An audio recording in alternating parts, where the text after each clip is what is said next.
Aujourd'hui, nous allons étudier une nouvelle leçon qui sera consacrée à l'étude des pannes électriques dans un circuit électrique simple. Cette leçon a pour titre Recherche d'une panne électrique et constitue de deux paragraphes. Un premier paragraphe, court-circuit d'une lampe. Un deuxième paragraphe, recherche d'une panne électrique. Dans ce premier paragraphe, court-circuit d'une lampe, on commence par un rappel.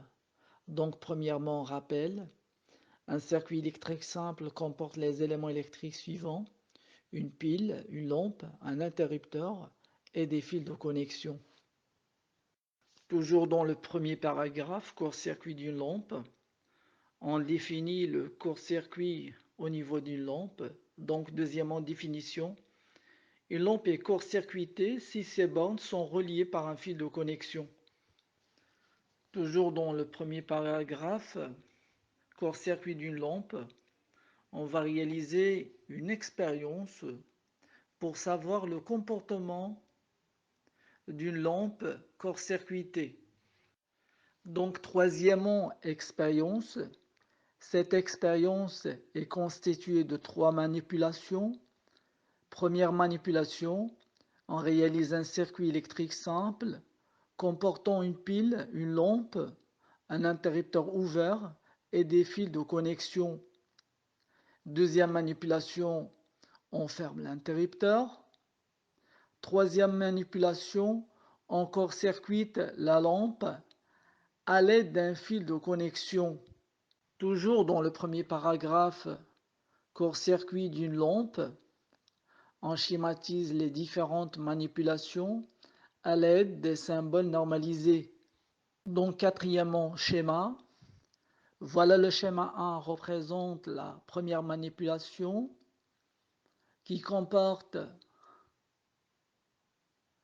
une pile, une lampe éteinte puisque l'interrupteur est ouvert et des fils de connexion. Voilà le deuxième schéma lié à la deuxième manipulation et qui représente le montage comportant une pile, une lampe allumée puisque l'interrupteur est fermé et des fils de connexion. Voilà le troisième schéma lié à la troisième manipulation et qui représente le montage comportant une pile, une lampe court-circuitée à l'aide d'un fil de connexion, un interrupteur fermé et des fils de connexion. On passe à cinquième observation. Comme vous le constatez, la lampe court-circuitée est éteinte malgré la fermeture de l'interrupteur. Sixièmement, interprétation. Comme vous le savez, le courant électrique circule dans le circuit électrique et lorsque la lampe est court-circuitée, le courant électrique prend le chemin le moins résistant, c'est-à-dire le chemin qui passe par le fil de connexion F et ne traverse plus la lampe. Septièmement, conclusion.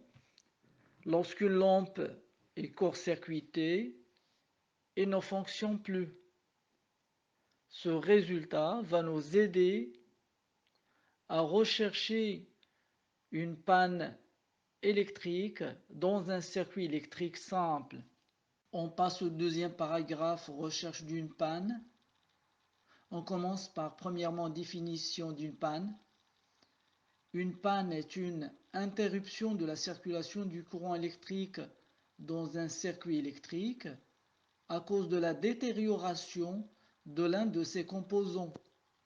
Donc, lorsqu'un dipôle tombe en panne dans un circuit électrique, les autres dipôles ne fonctionnent plus.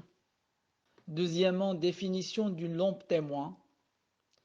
Une lampe témoin permet de localiser la panne dans le circuit électrique. C'est à l'aide de laquelle on examine les différents composants du circuit électrique en panne. Troisièmement, expérience. Premièrement, on réalise un circuit électrique simple dont seulement l'un des composants est défectueux. Deuxièmement, on examine les différents composants du circuit en panne à l'aide de la lampe témoin. Quatrièmement, schéma.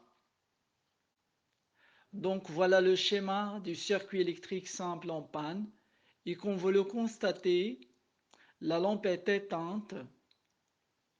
Donc on passe au diagnostic des différents composants du circuit électrique simple en panne à l'aide de la lampe témoin. Cinquièmement, on commence par le diagnostic de la pile. 5.1 branchement. On branche la lampe témoin aux bornes de la pile. 5.2 schéma. Comme vous le voyez, la lampe témoin est branchée aux bornes de la pile. Et on passe à 5.3 hypothèse. On est devant deux hypothèses. Première hypothèse, si la lampe témoin s'allume, ça veut dire que la pile fournit un courant électrique. Ça veut dire que la pile est en bon état. Deuxième hypothèse, si la lampe témoin ne s'allume pas, cela veut dire que la pile est défectueuse. Cela indique qu'on doit la remplacer par une pile en bon état. Sixièmement, diagnostic de la lampe. 6.1 branchement. On branche la lampe témoin entre les bornes de la lampe L. Schéma 6.2. Comme vous le voyez, la lampe témoin est branchée aux bornes de la lampe L. Et on passe aux hypothèses. 6.3. On est devant 12 hypothèses. Si la lampe témoin s'allume, ça veut dire que le circuit est ouvert au niveau de la lampe L. Ça veut dire que la lampe L est défectueuse. Donc on doit la remplacer par une lampe en bon état. Septièmement, diagnostic de l'interrupteur. 7.1 branchement. On branche la lampe témoin entre les bornes de l'interrupteur. SAT2 schéma. Comme vous le voyez, la lampe témoin est branchée aux bornes de l'interrupteur. Et on passe à SAT3 aux hypothèses. Donc on est toujours devant 12 hypothèses. Si la lampe témoin s'allume, ça veut dire que le circuit est ouvert au niveau de l'interrupteur. Ça veut dire que l'interrupteur est défectueux. Donc on doit le remplacer par un interrupteur en bon état. Huitièmement, diagnostic du fil de connexion F1. 8.1 branchement. On branche la lampe témoin entre les deux extrémités du fil de connexion F1. 8.2 schéma, comme vous le voyez, la lampe témoin est branchée entre les deux extrémités du fil de connexion F1 et on passe à 8.3 aux hypothèses. On est toujours devant 12 hypothèses.